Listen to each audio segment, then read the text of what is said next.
Welcome to The Explainer. Today, we're cracking open a private investigator's journal to solve a really shocking crime. One that happened in a place you'd never expect it, right in the middle of a dress rehearsal. So picture this, a local community theater, the final run-through for an all-female Much Ado About Nothing. The lead actress, who's playing Benedict, is on stage, and then suddenly, for 2 minutes, everything goes dark. When the lights come back on, she's been stabbed. You know, the timeline itself is just brutally simple. 1 minute, actors are running their lines on stage. The next, a total blackout. Then, just a couple of minutes later, the lights flick back on, and boom, it's a crime scene. When the lights came up, everything seemed to point to just one person. As far as the police were concerned, they had their culprit right away. This looked like a total open and shut case. See, Dr. Vesta Strong, who was playing Beatrice, was the only one on stage, right within arm's reach of the victim, Emily. And yeah, she was the first one to try and help, but that very closeness, it immediately made her the #1 suspect. And if that wasn't enough, the victim's own words seemed to lock it all down. From her hospital bed, Emily herself basically pointed the finger straight at her co-star. Case closed, right? Well, not so fast. The director hired a private investigator, and as this PI started digging, it became crystal clear that the victim, Emily Carter, she'd made a lot of enemies. The list of people who might have wanted her hurt was surprisingly long. And that became the real question driving this whole thing. The PI actually wrote in their journal that it was easier to ask who didn't have a problem with her. It turns out the list of potential suspects was almost as long as the cast list itself. So yeah, this was not a one-suspect case. This was a case where pretty much everyone had a reason. You had professional rivalries, ideological fights at the hospital she worked at, a cheating husband, and a whole cast just fed up with her attitude. Emily was smack in the middle of a whole lot of conflict. With so many motives flying around, the investigation had to take a turn. It wasn't just about who anymore. It was about how. How was this crime even possible?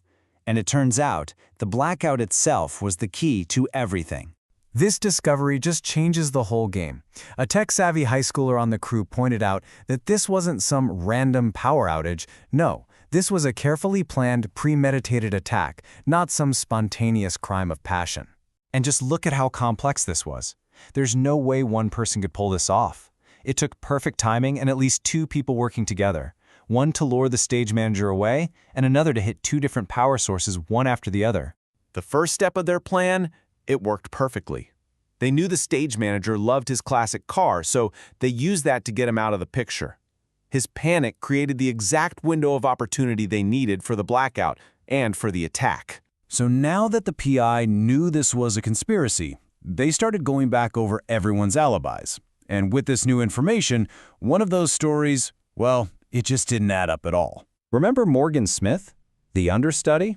She had the most to gain professionally if Emily was out of the picture, and she claimed that, very conveniently, she was outside getting some air right during that 2-minute window.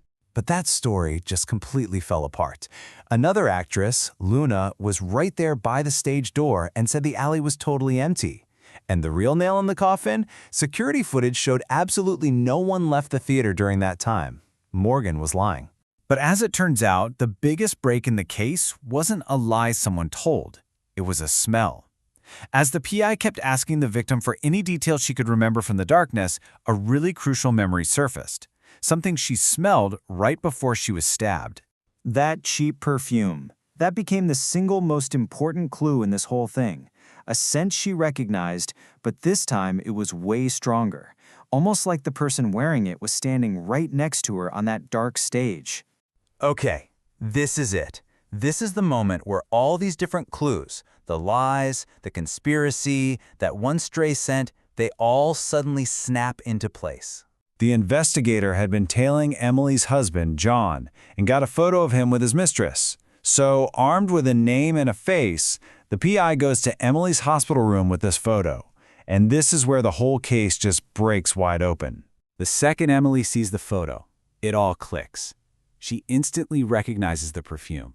It belongs to Sophie Pigeon, her husband's administrative assistant and his mistress. And the fact that the scent was so strong, it meant Sophie had to have been the one on stage with her in the dark. And just like that, everything lines them.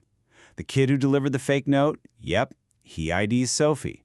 Another actress saw her lurking by the master power switch just before the lights went out.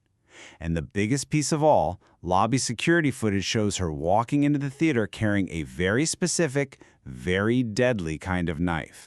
But here's the final twist. She wasn't working alone. The PI concluded that while Sophie was the one holding the weapon, John Carter, the cheating husband who wanted to avoid a messy, expensive divorce, he was the mastermind behind the whole thing.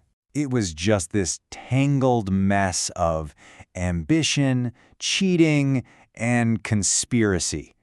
All of it playing out behind the curtains of a little community theater using the cover of darkness on stage to hide a truly violent betrayal. It really makes you think. In a place where literally everyone is playing a role, how can you ever know for sure who's telling the truth?